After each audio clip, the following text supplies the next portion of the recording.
안녕하세요. 저는 30대 초반의 남자입니다. 지금부터 들려드릴 이야기는 어떻게 보면 많은 분들에게 손가락질을 받을 수도 있지만 제가 생각하기에는 나라, 바다의 문화가 다르기에 무조건적인 잘못된 만남은 아니라고 생각합니다. 단도직입적으로 말씀드리면 저는 제 사촌 누나를 이 세상 누구보다도 많이 사랑합니다. 단순히 어린 마음으로 순간의 감정으로 쉽게 빠져든 게 아니라 제 목숨을 바칠 수 있을 만큼 사랑하고 있죠. 참 아이러니합니다. 어떤 나라는 사촌 간의 결혼이 가능한 곳도 있는데 우리나라에서는 이런 만남과 결혼이 결코 일어날 수 없는 일이라고 하니 말이죠. 그렇다고 처음부터 무턱대고 사촌 누나와 사랑에 빠져버린 건 절대로 아니었습니다. 정말 세상에서 일어나는 많은 사연들을 보면서 어떻게 저런 일이 있을까 싶었지만 그런 말도 안 되는 일이 저에게도 결국 일어나고 말았던 거죠. 부디 제 사연을 읽어주시면서 무조건적인 잘못된 만남이라고 지적하기보다는 보다 나은 방법을 알려주시거나 부디 긍정적인 시선으로 바라봐 주셨으면 좋겠습니다. 왜냐하면 굳이 저를 질타하지 않으셔도 저는 충분히 많이 힘들기 때문입니다. 저는 어릴 때부터 외가댁 식구들은 자주 만나지는 않았지만 친가댁에 있는 둘째 고모네와는 유독 가까웠고 사촌들 간의 우애가 깊었습니다. 둘째 고모가 저희 아버지와 어릴 때부터 너무 잘 지내왔기에 그런 환경이 조성되었던 거죠. 아무튼 둘째 고모네는 고모부께서 외국에서 사업을 크게 하셨기에 형편이 아주 좋았습니다. 그래서 여름 휴가나 겨울 휴가 때 항상 저희 집으로 딸들을 데리고 오시곤 했었죠. 그것도 잠깐 와서 며칠 정도를 지내고 가는 수준이 아니었고 한번 내려오면 방학 기간이 끝날 때까지 오랜 시간을 머물고는 했었습니다. 그때는 그런 방문이 좋기도 하면서도 정말 싫기도 했었습니다. 어린 나이에 혼자 놀지 않아서 좋기는 했지만 TV를 보려고 할 때면 박터지게 싸우고 그랬기 때문이죠. 심지어 저는 외동 아들이어서 혼자였는데 고모네 딸은 3명이었습니다. 첫째 누나는 저보다 2살이 많았고 나머지 동생 둘은 저와 동갑과 2살 아래였었죠. 그래서 같이 친하게 잘 놀다가도 막상 싸우기만 하면 저 혼자 3명에게 둘러싸여서 엄청 울었던 기억이 나네요. 그리고 첫째 누나가 저보다 나이도 많았었고 그때 당시에는 누나가 저보다 키도 컸고 힘도 강했기 때문에 저는 말 한마디 대꾸도 할 수가 없었고 억울한 감정이 많이 들었습니다. 어떻게 보면 집주인이 손님한테 안방을 빼앗겨 버린 그런 기분이었던 것 같네요. 아무튼 그렇게 몇 년 동안을 고모네 식구들한테 당하다 보니 저는 너무 짜증이 났었습니다. 학교를 다닐 때는 충분한 시간이 주어지지 않아서 실컷 놀지 못하다가 방학에 실컷 놀려고 하면 고모네가 와서 사촌들에게 제 놀이수단을 모든 걸 빼앗겼기 때문이었죠. 지금 생각해보면 그때는 제가 사촌 누나보다 키가 커지고 힘이 강해지면 꼭 복수하리라고 이를 갈았던 것 같습니다. 그만큼 사촌 누나에 대한 증오와 분노심이 컸었던 거죠. 그런데 결국에는 제 바람과 달리 그런 복수는 이루어질 수가 없었습니다. 왜냐하면 그렇게 친하게 지내던 고모네는 고모부와의 상의 끝에 미국으로 이민을 가기로 했기 때문이었죠. 그렇게 저는 나름대로 평화를 쟁취하게 되었고 나이가 들어갈수록 그런 기억들은 희미해져 갔습니다. 물론 몇 년 동안 친남매들처럼 아주 가깝게 지냈었기 때문에 한 번씩은 연락을 주고받고는 했었죠. 하지만 고모네 첫째 딸인 사촌 누나와는 단 한 통의 연락도 주고받지 않았습니다. 왜냐하면 어릴 때 증오심이 쉽게 가시지 않아서 그랬던 건 아니었고 사촌 누나는 이민을 가서도 혼자서 어린 나이에 독립을 하게 되었고 자취를 했었다고 하더라고요. 그래서 굳이 따로 사촌 누나에게 연락하고 싶은 생각도 없었기에 자연스럽게 연락을 주고받지 않았던 거죠. 아무튼 그렇게 어릴 때 있었던 모든 기억들이 희미해질 만큼 시간이 흘렀고 저는 20살이 되었습니다. 남들과 다르지 않게 평범한 삶을 택하게 되었기에 그저 그런 평범한 4년제 대학교를 들어가게 되었죠. 삶이 미지근했던 저는 1년 동안은 대학 생활을 대충 어슬렁 다녔습니다. 그러고서 빠르지도 느리지도 않게 곧바로 군대를 다녀왔습니다. 군대에서 지내다 보니 제 인생에 대한 회의감이 절실하게 느껴졌고 저는 곧바로 편입을 위해 재수를 하게 되었죠. 다른 사람들은 저녁 이후에 대부분 군대에서 보낸 시간을 보상받는다는 명목하에 사람들끼리 어울려서 술을 마시고 흥청망청 놀 시간에 저는 그러지 않았습니다. 저는 정말 1년이란 시간 동안 정신이 나간 사람처럼 공부를 했습니다. 친구들이 제게 독하다고 욕을 하고 저주를 퍼부을 정도였습니다. 솔직히 그런 게 내 인생에 도움을 주는 건 전혀 없었기에 가볍게 무시했었죠. 그래서 엄마 휴대폰을 잠시 사용해서 연락이 안 될 거라고 통보를 한 뒤에 제 휴대폰은 개통조차 하지를 않았습니다. 그때 당시에 제 하루 일과는 정말 처절했습니다. 잠을 자다가 일어나면 공부로 시작해서 밥 먹는 시간과 화장실을 가는 시간을 제외하고는 오로지 하루 종일 공부만을 하면서 시간을 보냈습니다. 그로 인해서 코피는 하루라도 안 흘리면 이상할 정도였었고, 여름에는 하루 종일 앉아있는 탓에 엉덩이에 땀띠가 너무 심각해져서 병원까지 다닐 정도였었죠. 그렇게 1년 동안 공부를 열심히 한 끝에 수능을 보게 됐습니다. 결과는 생각보다는 잘 나왔지만 결국 정말 아주 아쉽게 제가 바라던 대학교에는 떨어지고 말았습니다. 그래서 두 번째 지망하던 학교를 가느냐 아니면 1년을 더 준비를 하느냐의 기로에 서게 되었죠. 사실 말이 기로에 서게 된 거였지 제 뜻은 확고했었습니다. 공부를 시작할 때 목표는 오로지 한 곳이었기 때문이죠. 하지만 부모님의 눈에는 제 모습이 너무 처참했기에 제게 그 정도면 됐다며 두 번째로 지망한 학교로 가라고 하셨습니다. 저 또한 너무 힘든 1년을 지나왔기에 포기하고 싶은 마음도 굴뚝 같았죠. 하지만 결국 저는 고집을 부렸고 1년을 더 준비하기로 했습니다. 고통의 시간은 또다시 시작되었고 또다시 수능을 앞두고 어머니께서 오시더라고요. 어머니는 본인도 미신은 절대로 안 믿는데 지푸라기라도 잡는 심정으로 계명을 하는 게 어떻냐고 하시더군요. 저를 위해서 매일같이 기도를 드리러 다니시다가 만난 분에게 제 이야기를 했더니 이름이 뭔가 제 앞길을 자꾸만 가로막는다며 계명을 권하셨다고 하더라고요. 별로 고민할 것도 없었고 그러자고 했습니다. 제 이름에 큰 미련도 없었거니와 조금의 가능성이라도 더 생긴다면 뭐라도 하고 싶었으니깐요. 그리고 도저히 이 지옥 같은 시간을 더 이상은 할 자신이 없었거든요. 그렇게 계명을 하고 나서 저는 또다시 수능을 치르게 되었습니다. 결론을 말씀드리면 꿈은 이루어졌습니다. 제가 그토록 원하던 대학교에 합격을 하게 되었던 거죠. 그래서 제 인생은 군대를 가기 전과 후가 정말 완벽하게 달라지게 되었습니다. 그저 그런 평범한 대학생에서 우리나라에서 가장 좋은 대학교의 학생이 되었으니깐요. 그렇게 힘들게 얻은 자리였기에 저는 연애 한 번도 제대로 못한 채로 대학 생활만을 정말 열심히 했습니다. 시간은 금방 흘러갔고 어느덧 저는 졸업을 하고 다행히 대기업에 당당히 입사를 하게 되었죠. 처음 회사를 입사하고는 모든 게 낯설었고 힘든 시간의 나날들이 이어지더군요. 하지만 이곳 직장도 사람들이 사는 곳이라 그런지 점차 익숙해져갖고 사내 커플이 있었는데 그 커플을 보고 있으니 저도 모르게 외로운 마음도 들기 시작하더라고요. 제가 학창시절에 엄청나게 인기가 있는 스타일은 아니었지만 적어도 여자친구가 없는 기간이 1개월도 넘기지 않을 만큼 항상 여자친구가 있었거든요.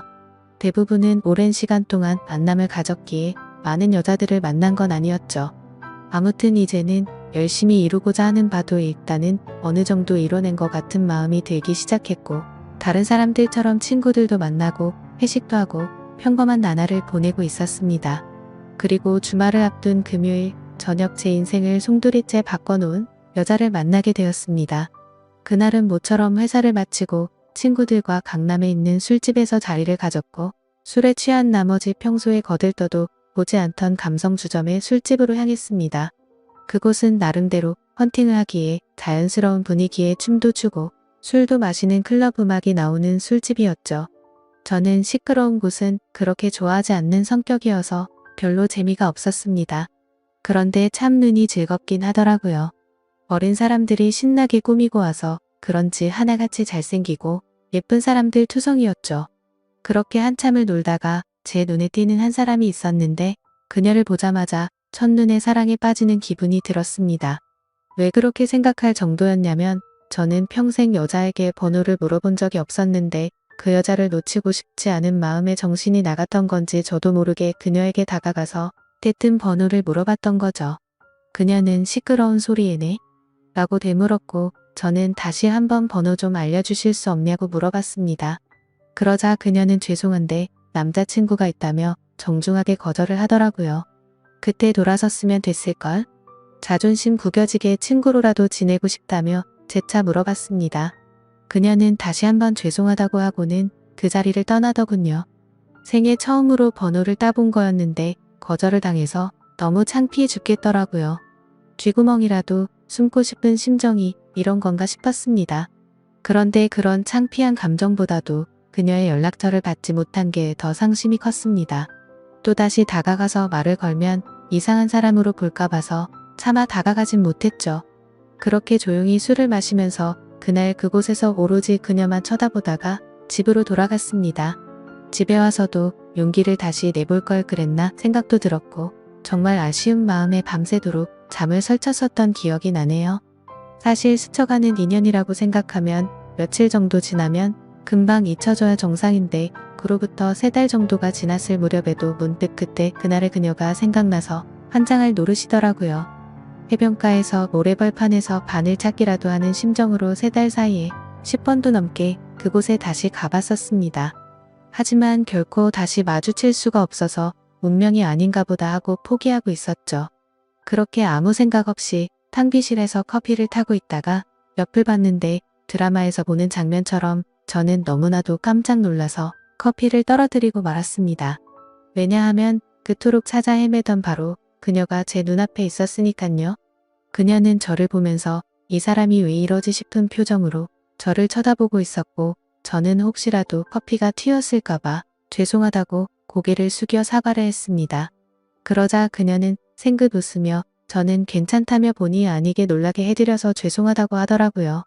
그렇게 어색한 인사를 뒤로하고 그녀의 명찰을 보니 저희 회사 명찰을 달고 있었습니다. 이게 웬걸 정말 하늘에서 내려준 운명이 이런 거구나 싶어서 너무 기뻤습니다. 기쁜 마음을 최대한 가라앉히며 조심스럽게 그녀에게 물어봤죠. 혹시 이번에 신입 공채로 들어오신 거냐고 물어보자 그녀는 고개를 끄덕이면서 잘 부탁드린다고 대답을 하더군요. 다행스럽게도 몇 달 전 제가 번호를 물어본 사람인 건 전혀 모르는 눈치더라고요. 저는 그 순간 이 모든 상황이 너무 꿈만 같았고 제가 그녀로 인해 고민하는 걸 상담해주던 친구에게 곧바로 전화를 걸어서 자초지종을 설명해줬습니다. 친구의 반응도 어떻게 그런 일이 있을 수가 있냐며 말도 안 된다고 말하면서 놀라더라고요. 아무튼 그날 이후로는 회사에 출근하는 발걸음이 그렇게 행복할 수가 없었습니다. 그리고 그와 동시에 슬픈 마음도 쉽게 가시지가 않았죠. 왜냐하면 그녀의 손에는 커플링으로 보이는 반지가 끼어져 있었고 그동안 멍청하게 잊고 지냈던 생각이 들었습니다. 그녀는 제게 남자친구가 있었다고 한 사실이었죠. 사실 기억을 못하지는 않았지만 연락처를 달라고 하면 대충 거절하려고 남자친구가 있다고 거짓으로 대답하는 그런 거라고 믿고 싶었던 것 같습니다. 그렇게 또다시 저는 그때 감성 주점에서 멀리서 쳐다만 보고 있던 제 자신을 또 보고 있는 기분이었죠. 그때 그런 생각이 들었습니다. 골키퍼가 있다고 골이 안 들어가나? 결혼을 한 것도 아니고 법적으로 문제가 되는 것도 아닌데 최선을 다해보자 싶더라고요. 저에게는 끈기와 노력이라는 제 자부심이 있었기에 그때부터 또다시 저는 불타올랐습니다. 하지만 도가 지나친 관심과 행동은 최대한 지양하였고 업무를 핑계 삼아서 가끔씩 찾아가서 업무에 대해 물어보면서 은근슬쩍 제 존재를 각인시켰습니다. 그렇게 시간은 천천히 흘러갔고 그러던 중 부서 간의 회식 자리가 잡혔습니다. 그토록 기다리던 시간이었는데 드디어 기회가 왔구나 싶어서 기분이 좋았죠. 며칠 뒤 회식이 있는 날 저는 정신을 바짝 차리고 술을 마셨고 그녀와의 사이를 더욱 가깝게 하기 위해서 최선을 다해 빈틈을 노리고 있었죠. 그러던 중 너무 긴장하면서 술을 마셔서 그런 건지 배가 아파서 화장실을 갔습니다. 볼일을 보고 있는데 바깥에서 남자 소리가 들리더군요. 너 옆 테이블에 있던 신입사원 얼굴 봤냐고 묻더니 우리 회사에 저런 미녀가 언제 들어왔냐면서 내가 고백해볼까? 이런 식으로 웃으면서 그녀에 대한 이야기를 하고 있더라고요. 그 말을 듣는 순간 기분이 너무 불쾌했지만 뭐라고 말할 수는 없었습니다. 제가 남자친구도 아닐 뿐더러 사실 제가 첫눈에 반할 정도였으니 다른 남자들이 볼 때도 당연히 호감이 갈 수밖에 없겠구나라는 생각이 번쩍 들었던 거죠. 그래서 저는 이러다가는 별의 별 사람들이 다 고백하겠다고 생각하고 조금 더 적극적으로 그녀에게 다가가야겠다라고 생각을 고쳐먹었습니다. 결국 사람들이 너무 많이 모여있던 회식 자리에서는 도저히 가까워지기가 어려워서 목적 달성에 실패했고, 그날 이후로는 조금 더 적극적으로 그녀에게 다가가려고 마음을 먹고 출근을 했죠. 멀리서 그녀가 혼자서 탕비실을 들어가는 모습을 보게 되었고, 저는 심호흡을 하고는 그녀를 따라서 탕비실로 들어갔습니다. 그런데 마침 탕비실에서 나오던 그녀의 커피가 제 와이셔츠에 쏟겨버리고 말았던 거죠. 순간적으로 깜짝 놀라긴 했지만 이게 무슨 횡재냐 싶었습니다. 그녀는 너무 깜짝 놀라면서 죄송하다면서 어떡하냐고 발을 동동 굴리는데 그 모습조차 너무 귀엽더라고요. 당황해하던 그녀는 제 옷을 빨아서 드라이 클리닝까지 해서 가져다 드릴 테니 자신에게 달라고 하더군요. 그래서 저는 탈의실에 있던 와이셔츠로 갈아입고서 점심시간에 맞춰서 그녀에게 제 셔츠를 전해줬습니다. 그녀는 금방 새 옷처럼 세탁해온다고 말하길래 그러지 말고 점심시간인데 같이 나가서 식사하고 맡기자고 했고, 그녀와 저는 처음으로 둘이서 밥을 먹으러 나갔습니다. 밥을 먹으러 나란히 앉아있는데 기분이 너무 좋았습니다. 마치 연인이 데이트하러 나와서 밥을 먹는 기분이 들었기 때문이었죠. 그녀는 또다시 자신의 잘못을 사과하면서 어쩔 줄 몰라 하길래 저는 그렇게 죄송하면 부탁 하나만 들어달라고 말을 했습니다. 무슨 부탁이냐고 물어보는 그녀에게 오늘 술 한잔 마시고 싶은데 친구들이 전부 약속이 있다고 해서 시간 괜찮으면 회사 마치고 술이나 한잔 사주면 안 되겠냐고 물어봤죠. 그녀는 잠깐 망설이더니 제 생각을 아는지 모르는지 알겠다면서 그러겠다고 대답을 하더라고요. 대답을 듣자마자 기분이 너무 좋았습니다. 생각하지도 못한 사고로 인해서 둘이서 밥도 먹고 술도 마실 수 있었으니 말이죠.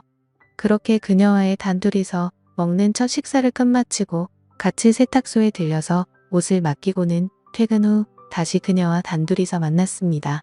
그녀에게 배고프지 않냐며 뭘 좋아하냐고 물어보자 제가 먹고 싶은 곳으로 가자고 대답을 하더군요. 그래서 어디로 갈지 고민하는 척을 했지만 사실 이미 그녀와 갈 곳은 정해져 있었습니다. 회사 근처에 자리하고 있는 고급스럽고 조용한 술집인데 분위기가 너무 좋아서 주말에는 예약도 안 되고 줄을 서야지 겨우 자리를 잡을 수 있을 정도로 인기가 많은 곳이었죠.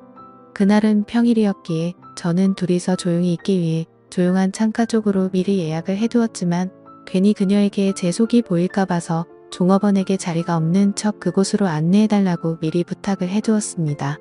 그녀와 저는 술집으로 들어갔고 카운터에 있던 종업원은 제가 말했던 색상의 넥타이를 보고는 저와 서로 눈빛으로 신호를 주고받았고 미리 약속해 두었던 창가 쪽에 제일 조용한 곳으로 자리를 안내해 주더군요.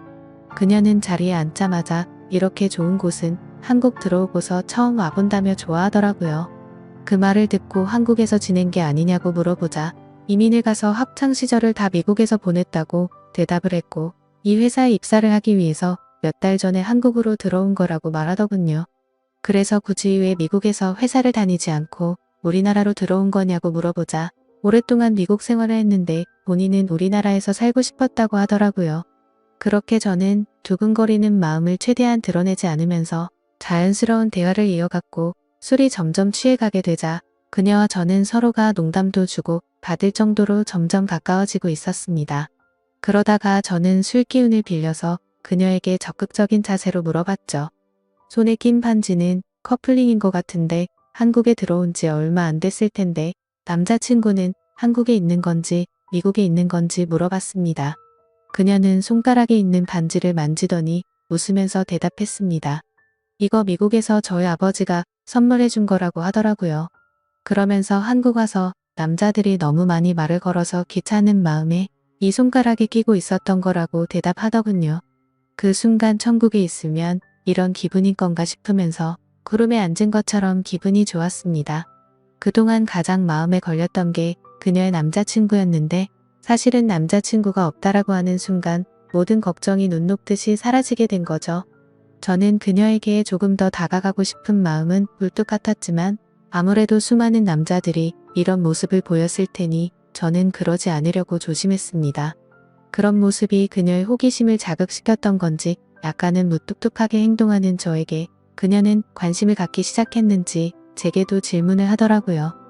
선배님은 여자친구 혹시 있으세요? 라고 물어봐서 저는 없다고 대답을 했죠. 그러자 그녀는 그러시구나 대답을 하는데 약간은 입꼬리가 올라가는 모습을 보았습니다.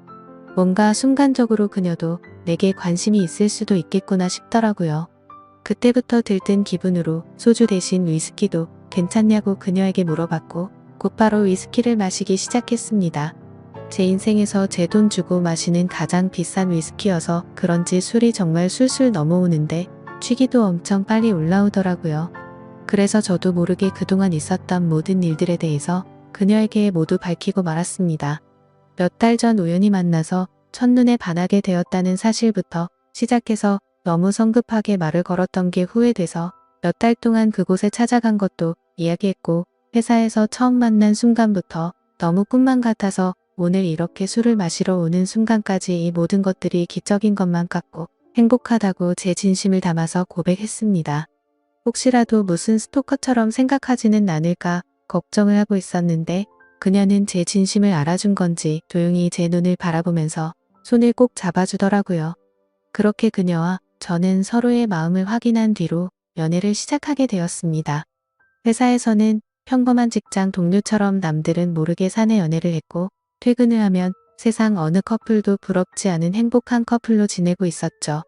그녀와 저는 만남을 이어간 지 6개월이라는 시간이 눈 깜짝할 사이에 훌쩍 지나가 버렸는데 날이 갈수록 저희 둘의 사랑은 점점 커져갔고 더 늦기 전에 가정을 이루자고 이야기가 오고 가고 있었을 때였습니다. 행복한 순간이 한순간 불행한 순간으로 팔바꿈 되는 사건이 일어나게 되었죠. 어느 날 주말 아침 일찍부터 부모님께서 분주하시더니 제게 장을 보러 가자고 하더라고요. 저는 별다른 생각 없이 부모님을 모시고 장을 보았고 오늘 무슨 일 있냐며 도대체 왜 이렇게 음식을 많이 하냐고 여쭤보았죠. 아버지는 미국에 갔던 고모네 식구들이 다 같이 한국에 들어와서 오늘 저녁에 집으로 온다고 말하셨죠. 저는 순간 어릴 때의 기억이 스치듯 생각이 났고 갑자기 다들 어떻게 지내는지 궁금하더라고요. 다들 잘 지내고 있냐고 여쭤봤더니 공무부 사업이 힘들어지셔서 그렇게 잘 지내진 못한 것 같다고 하시더군요. 그래서 몇 년 동안 서로 연락도 주고 받지 않다가 며칠 전에 한국에 들어온다고 고모가 연락이 온 거라고 하셨죠. 아무튼 그렇게 장을 보고 나서 그동안 얼마나 바뀌었을지 궁금한 마음에 설레는 마음으로 기다리고 있었습니다.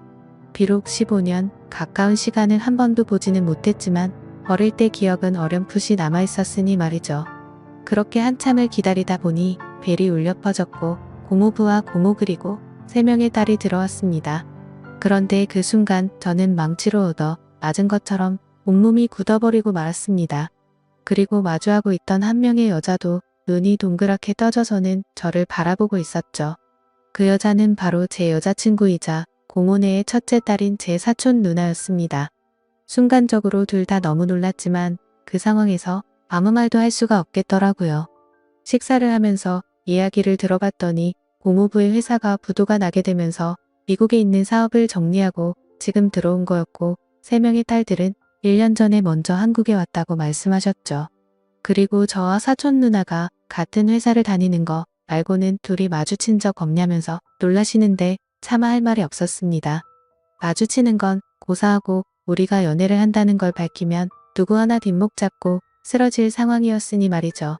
그렇게 악몽 같은 시간이 지나가고 여자친구와 저는 주말 내내 서로에게 연락을 하지 못했습니다.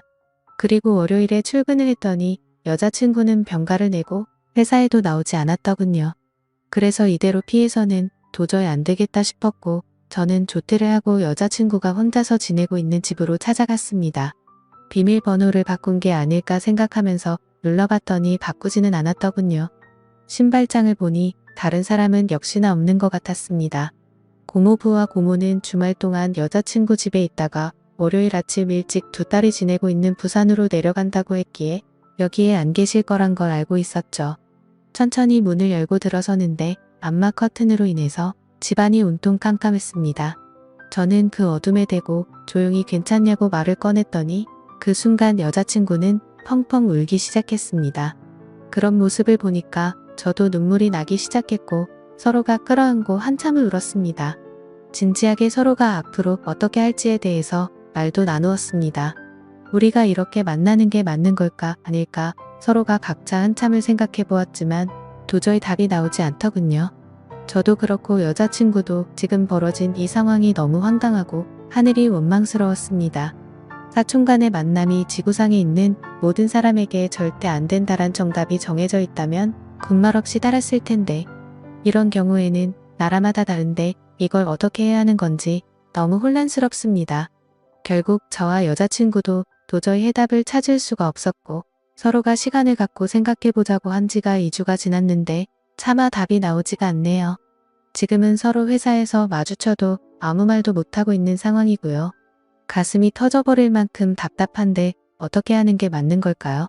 솔직히 저는 그녀를 너무 많이 사랑하고 제 목숨도 바칠 수 있기 때문에 부모님께는 너무 죄송스럽지만 여자친구와 저와의 사이를 모두에게 비밀로 하고 아무도 모르는 다른 나라로 이민을 가서 행복하게 살고 싶습니다. 만약 여러분들에게 벌어진 상황이라면 어떻게 하실 것 같으신가요? 많은 분들의 의견을 들어보고 싶습니다. 감사합니다.